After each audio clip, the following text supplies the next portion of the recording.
ମୋ ଧନଟା ଆଉ ଟିକେ ବଡ଼ ହେଇଗଲେ ଅରବିନ୍ଦ ଶିକ୍ଷା ପୂର୍ଣ୍ଣାଙ୍ଗ ଶିକ୍ଷା କେନ୍ଦ୍ରରେ ଇଂଲିଶ ମିଡ଼ିୟମରେ ପାଠ ପଢ଼ିବାକୁ ଯିବ। ତା ମାମୁଁ ଗାଡ଼ି ପିଇ ପିଇ କରିକି ତାକୁ ସବୁଦିନ ଛାଡ଼ିବାକୁ ଯିବ। ପୁଣି ତା ମା ତାକୁ ଆଣିବାକୁ ଯିବ, ମୁଁ ଆଣିବାକୁ ଯିବି, ତା ବାବା ଆଣିବାକୁ ଯିବେ। ମୋ ଧନ ବହୁତ ଇଂଲିଶ ପାଠ ପଢ଼ି ପକେଇବ। ତାପରେ ଫାର୍ମାସି କରିବ। ଫାର୍ମାସି ଟ୍ରେନିଂ କଲା ପରେ ମୋ ଧନ ଗୋଟେ ବଡ଼ ଡାକ୍ତରିଆଣୀ ହେବ।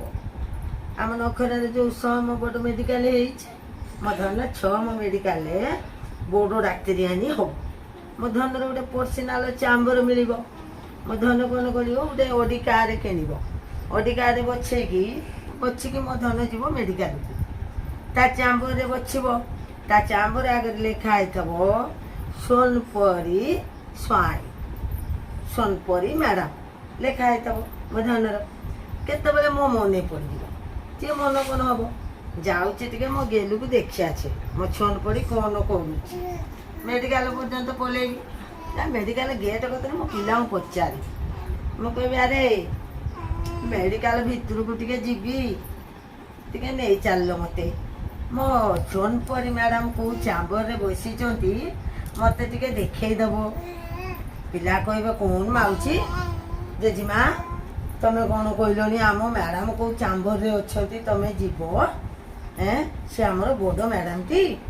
ମୁଁ କହ ହଁ, ତମ ବଡ଼ ମ୍ୟାଡ଼ାମ ହେଲେ କ'ଣ ହେଲା, ଚାଲ ଚାଲ ମୋତେ ଟିକେ ନେଇ ଚାଲ, ମୁଁ ଟିକେ ତାଙ୍କ ଚାମ୍ବର କତିକି ଯିବି।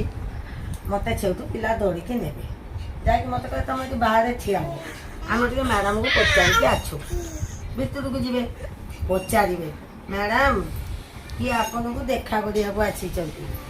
ନା କିଏ ଆସିଛନ୍ତି? ନା ଆମେ ତ ଜାଣିନୁ ମ୍ୟାଡ଼ାମ। ନା ହଉ ଡାକ ତାଙ୍କୁ ଭିତରକୁ।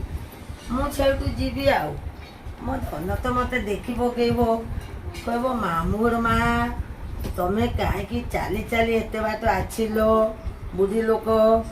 ମୋତେ ତ କହିଥାନ୍ତ, ମୁଁ ତ ମୋ କାର୍ରେ ବସେଇକି ତମକୁ ନେଇ ଆଇଥାନ୍ତି। ମୋ ଚାମ୍ବରରେ ବୁଲିକି ବସିକି ଟିକେ ତମେ ଯାଇଥାନ୍ତ, ମୁଁ ପୁଣି ନେଇକି ତମକୁ କାର୍ରେ ଛାଡ଼ି ଦେଇଥାନ୍ତି। ତମେ କାହିଁକି ଚାଲି ଚାଲି ଏତେ ବାଟ ଆସିଲ ବୁଢ଼ୀ ହେଲଣି, ବୁଢ଼ୀ ଲୋକ? ସେଇଠୁ ମୋ ଧନ କହିବ, ହଉ ମାମୁଁଘର ମା ତମେ ଟିକେ ବଛ, ମୁଁ ତାପରେ ତମକୁ ମୋ କାର୍ରେ ବସେଇକି ନେଇକି ଘରେ ଛାଡ଼ି ଅଛି। ସେଇଠୁ ମୋ ଧନ କତଲେ ମୁଁ ଟିକେ ବଛିବି, ଟିକେ କଥା ହେବି।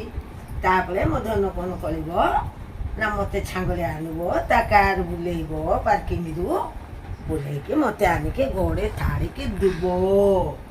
ମୋ ଧନ ସେତିକି ହେଇଗଲେ ମୋ ମନ ଖୁସି ହେଇଯିବ।